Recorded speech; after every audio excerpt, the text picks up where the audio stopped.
Russ here, Russ Bucy Music, our YouTube channel for fans of guitar and guitar music. On our channel, we're going to do some performances, we're going to do some, some live stuff, and whatever else you guys want us to. Today we're doing reviews. I think we're going to do quite a bit of reviews. We have brought our vast studio down to Guitarworks in Greenwood, Indianapolis to film this video today. I'll just give you a real quick rundown. I'm using the Boss RC30 looper to put that clean channel. That part's going through the Boss Nextone amp, and then the lead stuff is coming through the Katana amp, which is also a Boss. The star of the show is this G&L S500 40th anniversary guitar. Real quick background of G&L guitars. It's a Leo Fender company. His partner G&L is George Fullerton and Leo Fender. It was sort of his last company. In about 1980, he started this company with George Fullerton. Same place that Fenders were built. They're in Fullerton, California. A lot of the ideas on this guitar were Fender himself thinking more like an engineer, were sort of the maturity of a lot of his ideas. And so the pickups, the vibrato, that kind of stuff on a guitar like this, which by the way, it's not a tremolo, it's a vibrato.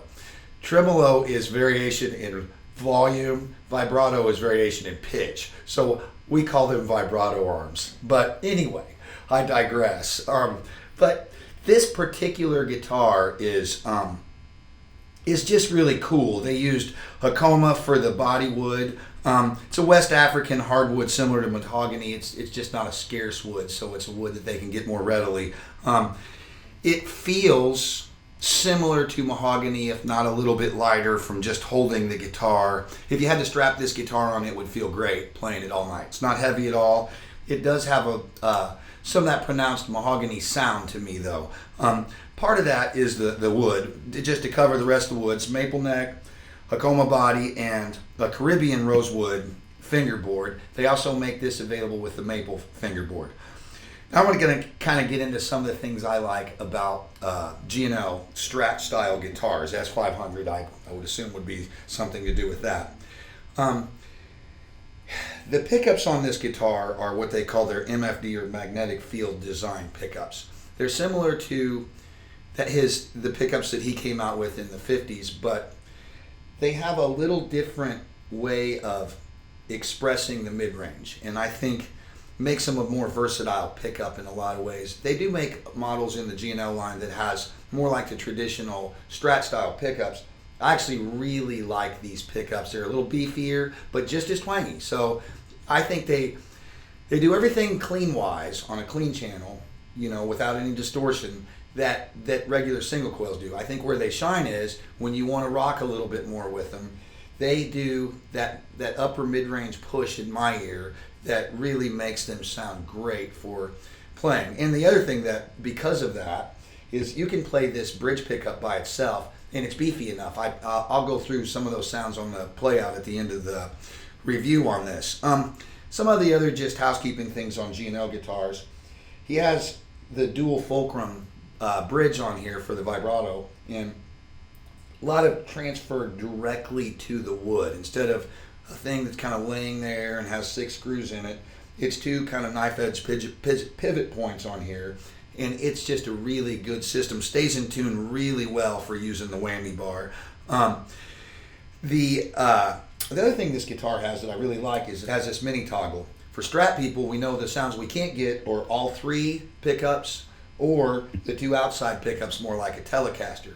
So for the gigging guitar player, this is a guitar. I think this is a guitar that you could go play all night if you play in a variety band. You can get some Telecaster sounds. You can get some pretty good, solid distortion sounds out of this guitar. You can twang it with a Tele. So if you guys in a club band or something that plays country, blues, rock, whatever, I'm pretty sure you're going to find usable tones across the board with that mini toggle, giving you those other pickups options. Now, let's talk about sort of the tone of the guitar a little bit. I think, as you play it, you guys know some of the famous players, but if you put it on the neck pickup by itself, you're going to get those, the Jimi Hendrix kind of, my favorite Jimi Hendrix tones he did.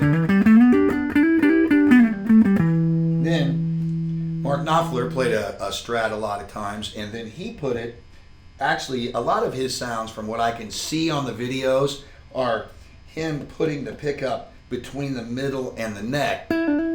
And of course the flesh of his fingers, which let me say real quick too about output of pickups.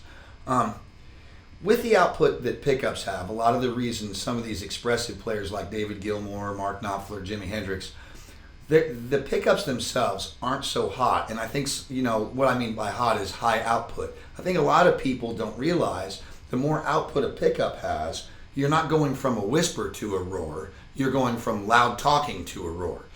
With a single coil pickup, you can really whisper and get a lot of those subtleties that I think you can, you know, you'll say, well, Mark Knopfler sounds like this, Jimi Hendrix sounds like this, David Gilmour, Pink Floyd, you know, sounds like this.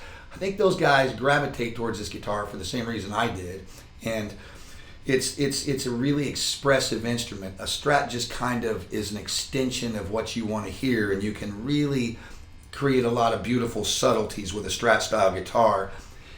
If Leo Fender had his option, which he did, this is where a Strat guitar was going.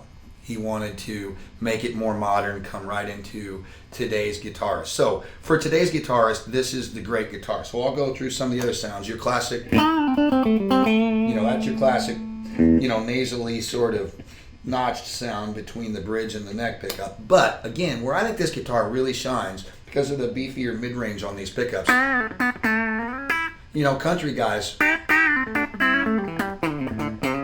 you can get that beautiful bridge pickup sound by itself.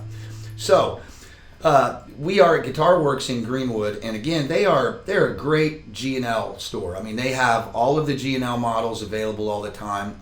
They've been a long time dealer. All the people here really know their guitars. So we'll put a feed in there, and Kevin can, or one of the guys here can help you. But make sure you check out the G&L 40th anniversary S500. I'll let them talk about price and all that stuff. So I'll just play it. What I'm going to do is kind of move the mini toggle around on the play out, and I'll go through the different pickup configurations and just kind of play some of the lead tones over it.